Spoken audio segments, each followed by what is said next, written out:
درود رفقا، چطورین؟ امیدوارم که حالتون خیلی خوب باشه. من برگشتم بعد از 2 ماه و خورده‌ای، نمیدونم خورده‌ایش چقدره. از الان دوباره ویدیو داریم. خیلی پلن‌های باحال تو ذهنمه، قراره چند تا سری ویدیو باحال رو شروع کنیم و یک کمی متفاوت‌تر بشه نسبت به چیزی که تا الان بوده، چون تا الان فقط آموزش فقط یه جور بوده، مخصوصا میکس و مسترینگ. من اکثر ویدیوهای کانالم میکس و مسترینگ بوده. خب ببینید، آموزش امروزمون خیلی کاربردیه. چرا؟ شما توی اکثر پروژه هاتون یه سری کارا رو هی داری تکرار میکنی. خب یعنی هی قبلا انجام دادی، دوباره انجام میدی، تو پروژه بعدی دوباره همونا رو انجام میدی و عیناً یکیان. حالا من میام به شما یه ایده میدم، چه اجباریه که شما هی بیای این کارا رو دوباره تکرار بکنی؟ هی خسته میشی دیگه. دقیقاً نیم ساعت، یه ساعت هی بعد بشینی تمام اون کارهایی که دفعه قبل کردی رو دوباره انجام بدی.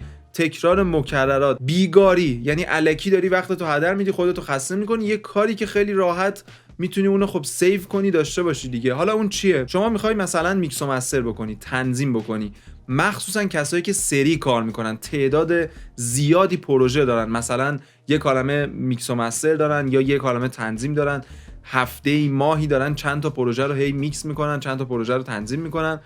به درد اینطور افراد خیلی میخوره. چرا؟ ببین مثلا من میخوام یه میکس و مستر انجام بدم. خب هی میام اینجا، من این کارو خب قبلا همینطوری بود، هی میومدم مثلا اینجا مینوشتم درامز، باز پایین این میومدم گروه بندی میکردم تمام دراما، کیک، کلپ، اسنیل، نمیدونم های هد. من هر سری میومدم هی اینها رو اسم گذاری میکردم، بعد میومدم اینجا مثلا هی اینا رو رنگ بندی میکردم، کیک و وصل میکردم به بیس که سایت چین بکنم، گروه بندی میکردم، دراما، اینسترومنتا، وکالا، همه این کارا رو هی دوباره تکرار میکردم. خب توی افل استودیو همون اول که میای خودش یک چیزی داره، یک مثلا اینجا اومده برای من کیک گذاشته، کلپ گذاشته، هات گذاشته، اسنیل گذاشته. حالا ممکنه برای شما اینطوری هیپ هاپی نباشه، خب یا مثلا یه دونه لیمیتر همیشه اینجا گذاشته. خب این چیه؟ این تمپلیته، یه تمپلیت پیش‌فرضیه که خود FL وقتی شما نصبش میکنید اینو داره. خب حالا اینجا شما وقتی میای روی فایل و میای توی نیو تمپلیت،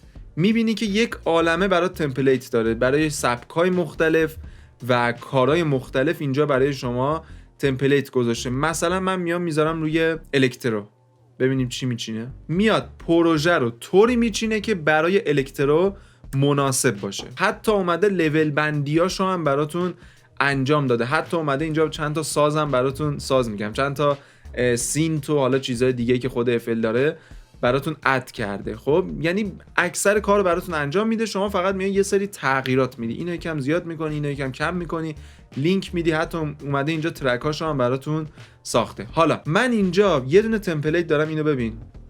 من چون خودم میکس و مستر الان فقط دارم انجام میدم، میکس و مسترش رو ساختم. خب میام روی این میکس و مستر میزنم، اینو خودم ساختم. میبینی که اومدم اینجا برای خودم گروه بندی کردم، کیک، کلپ، اسنیل. دیگه پروژه رو که برای من میفرستن فقط جایگزین میکنم، کیکو میذارم توی ترک کیک، کلپو میذارم توی ترک کلپ، اسنیر، هات، رایت، کرش، اینا همه رو هی میذارم. وکال اومدم گذاشتم، نمیدونم گیتارا رو گذاشتم، چند تا از اینا گذاشتم. حالا ایناها رو هی جایگزین میکنم. مثلا ممکنه این پروژه 2 تا پیانو داشته باشه، دیگه اونو خودم اضافه میکنم، اوناش مهم نیست. اینجا هم همینطور، توی میکسرش هم اومدم همه این کارا رو کردم، گروه بندی کردم، اینا همه رو مثلا لینک دادم به گیتارام، یا مثلا این بهش میگن چنل، باس چنل. خب اومدم مثلا این وکالا رو همه رو لینک دادم به باس وکال. میبینید که اینجا همه وکالام هستش. خب که مثلا اگر خواستم یه افکتی رو به همه درامام اد بکنم دیگه داشته باشم. این کارو من دیگه نمیخواد هی تکرار بکنم. روی همه‌شون اومدم یه دونه اکوالایزر این بالا گذاشتم، چون من معمولا روی همه ترک هام، روی همه اینزرتام یه دونه اکوالایزر باز میکنم. کیکم اومدم لینک دادم به بیسم، نمیدونم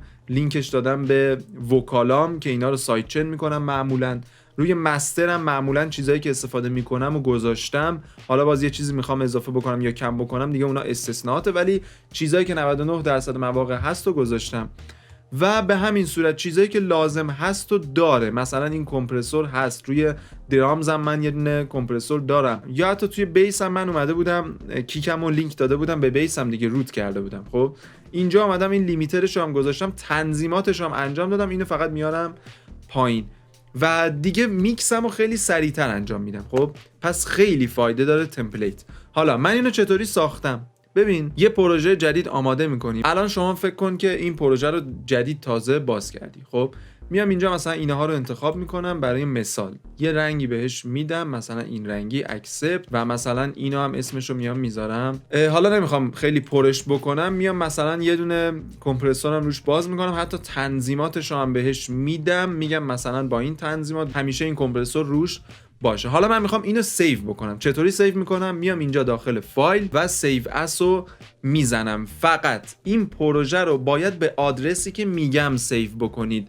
هر اسمی هم که دوست دارید روش بذارید. سیو اس رو میزنم به آدرسی که میخوام. آدرسی که میخوام چیه؟ جایی که FL تون نصبه، میرید تو جایی که FL تون رو نصب کردید. مثلا من اینجا توی درایو E نصب کردم، ولی مال شما معمولا توی C. خب میرید جایی که نصبش کردید. بعد وقتی میایید اینجا یه دونه دیتا نوشته، یه پوشه است نوشته دیتا. این دیتا رو باز میکنی، نوشته تمپلیتس رو باز میکنی. من اینجا یه دونه پوشه ساختم، نوشتم بیژن. اون میکس و مسترم رو ببین اینجا گذاشتم. خب حالا من میام اینجا یه دونه دیگه هم میذارم. اینو میذارم اسمشو مثلا میکس هیپ هاپ. خب اینو میذارم سیو. حالا الان من اگر بیام اینجا داخل تمپلیت، من یه بار FL رو ببندم دوباره بیام، فکر کنم درست بشه.